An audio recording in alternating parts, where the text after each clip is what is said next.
Yeah, like a yacht. You wouldn't spend a lot of time like on a yacht. Really? I think I would. I don't know. Just go around the world, travel around the world for like a year. I'm gonna just follow Magic Johnson. Magic Johnson goes on this multi-week yacht trip every summer. And he just leases a yacht. He leases it for like $1 million a week, and he invites friends, Samuel Jackson and some other people. I would love to do that. So I may just reach out to Magic, like, Magic, just give me your itinerary, bro. I ain't gonna get the $1 million a week joint, but maybe the $500,000 a week joint. Yeah. And we'll just follow Magic.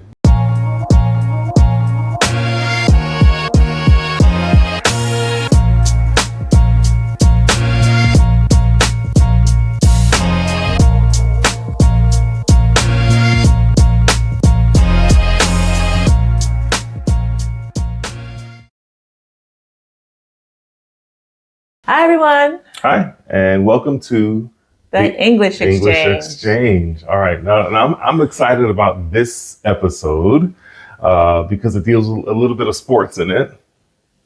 Okay. All right. I'm not excited about it. I had to cajole her to do this one, but it'll be interesting. You trust me? Yeah, sure. Okay. Let's do it. All right. So there was a report recently, international news, about a very rich man who lives in Brazil who passed away, right? He had no children, no heirs, no spouse, anything like that. So he had about $1 billion in his fortune. A lot of money. That is a lot of money. And he left it to someone. Do you remember who he left it to? It was a soccer player who already has probably millions, if not billions of dollars already. Probably so. He left it to Neymar, right? A Brazilian soccer player who plays, internationally, one of the top soccer players in the world, who is probably worth hundreds of millions of dollars, and probably doesn't need an extra $1 billion donated to him or passed on to him. But this man left it to him. Yep. Yeah.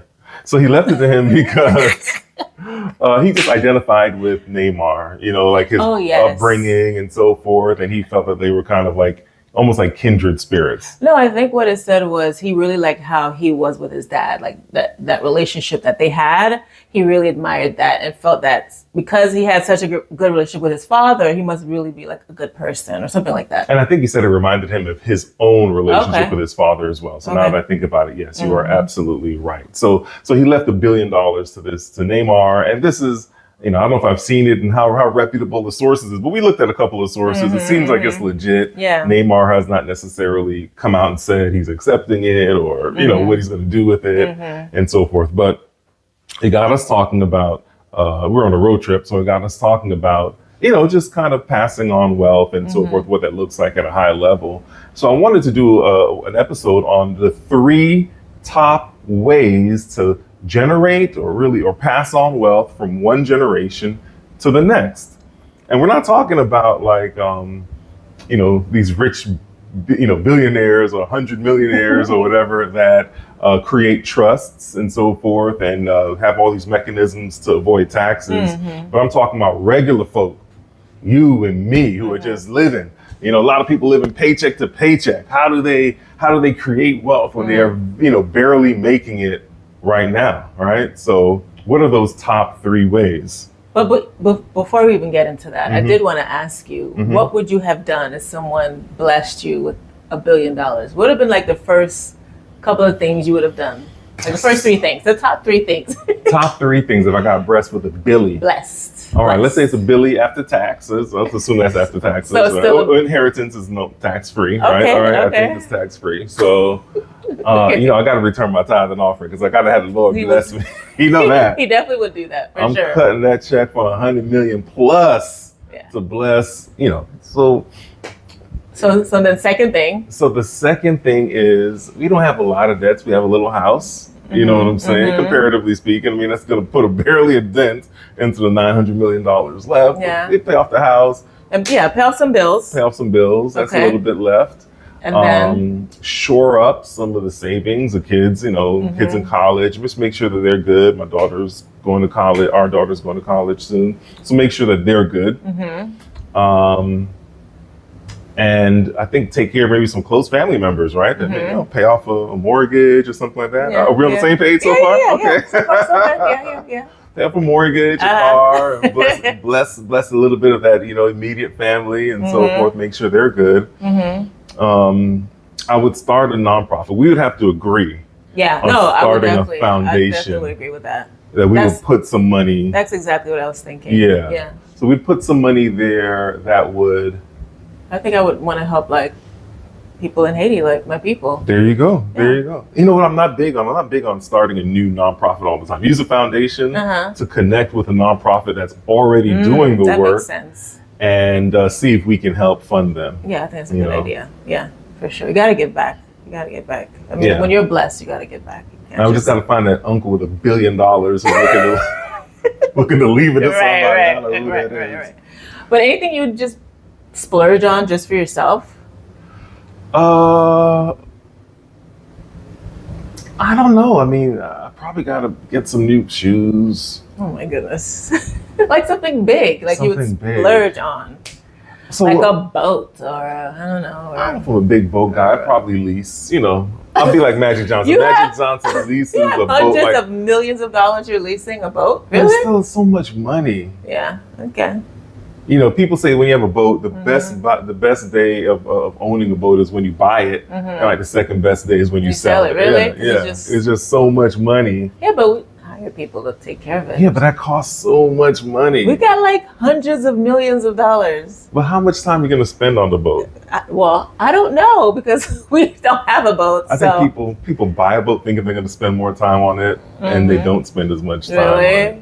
Yeah, like a yacht. You wouldn't spend a lot of time like on a yacht. Really? I think I would. I don't know. Just go around the world, travel around the world for like a year. I'm gonna just follow Magic Johnson. Magic Johnson goes on this multi-week yacht trip every summer. And he just leases a yacht. He leases it for like $1 million a week, and he invites friends, Samuel Jackson and some other people. I would love to do that. So I may just reach out to Magic, like, Magic, just give me your itinerary, bro.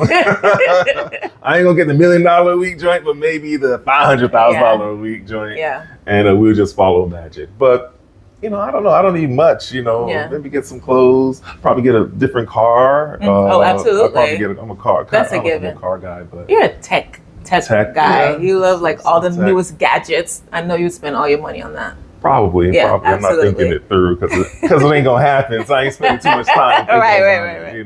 That's true. Yeah. What would you do? What's that outside of the foundation and all the taking care of family? What's that splurge that you would make? I think. Even just talking about the boat thing, I think I would love to like travel year round. Travel. A year, yeah. Yes, travel. I'll definitely would be great. travel, yeah. Yes. I do that a lot. And then something I'd buy specifically for myself. I don't know. I really don't know. I'm just not a shopaholic, shopping type person. I don't know. But something, You're not. What do you mean? You see them Amazon boxes piling up. I don't know. I'm just saying. That's because I'm buying stuff for the family. Okay, this is true. It's not for me. This is true. Okay. Yeah, I don't know.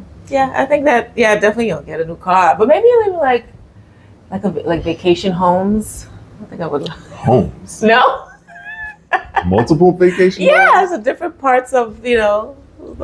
You're just burning through this. I'm burning through it. Okay. All right.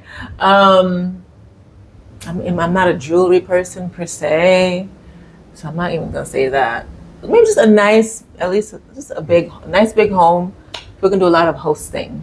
I think maybe if you talk about an additional home to purchase, maybe one of the islands. Okay. One of the islands that we like, Jamaica, maybe another one. Yeah, that's true. And then maybe like in Africa, like one there. That's my thing. I want to establish some roots in Africa. I would love to do that. So. But I think that's it. I mean, we're not like big spenders. Yeah. So anyway.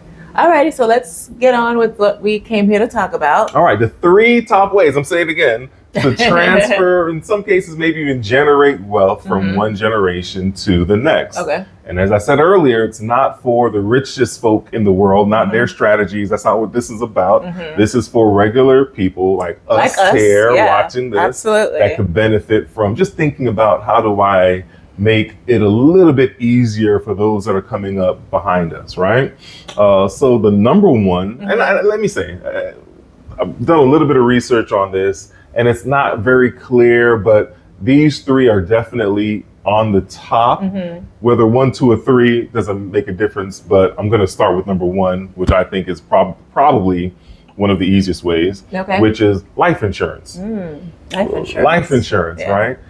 You can get policies for 6 figures or whatever the case may be for less than $100 a month, right? You can get 500,000 for some amount, and you may be struggling now, right? And I think I listened to a podcast when a lady said, "Look, I don't have anything, but I told my kids, she had 2 adult kids, let's each put $25 a month in towards this policy, whatever the amount is, so $75. It was less than $100." And it was going to give these kids about $500,000, maybe more. So she's like, "This is all I got. You partner with me on this. Let's put this in this account, joint account. We pay for this life insurance out of this account. And when I pass, I'll pass with a smile on my face because at least I'm leaving you all $500,000 for something. It can go towards a house. It can really help, Yeah, I can't even imagine having that conversation with my mom. If I even told her about this whole putting a life insurance thing on her, and she'd be like, "Y'all trying to kill me." Exactly. You're about to kill me, and the answer is no, I'm not doing it. I've heard those conversations, right?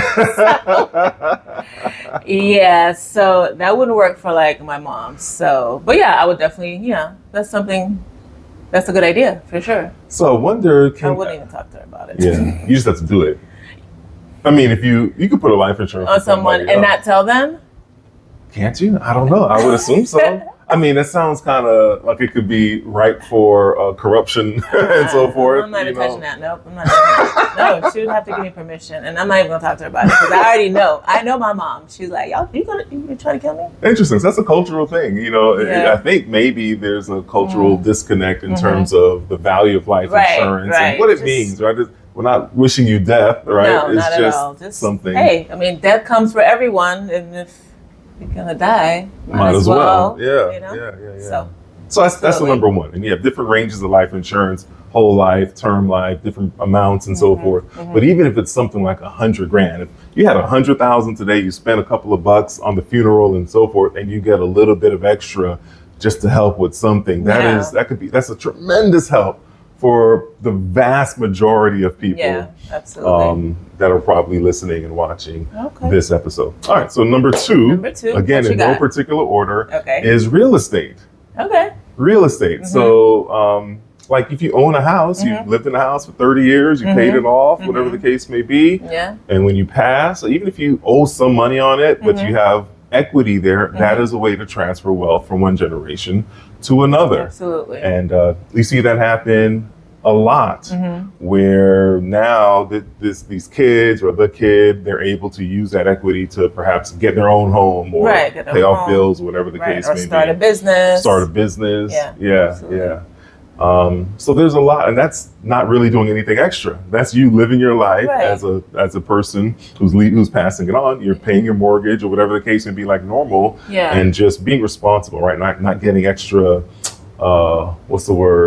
Second mortgages and so forth, absolutely. right? Yeah. Building up that equity so that you have a little something to pass on. Yeah, and if you're thinking about, between renting and buying a home, and this is just another reason, to add to why you should own a home instead of continually rent. That's a big debate. People go online today and they're always saying, well, it's probably better to rent. I do think in the long term, I think every financial metric will say that in the long term, owning is better than renting, probably in most markets. And, because that value just continues to increase over time. So that's number 2. And then of course, with real estate, obviously, if you own other pieces of real estate and so forth, land, some people have a piece of land somewhere, or they own a business, not a factory, like a warehouse or something along those lines. All those things are assets that can be passed on.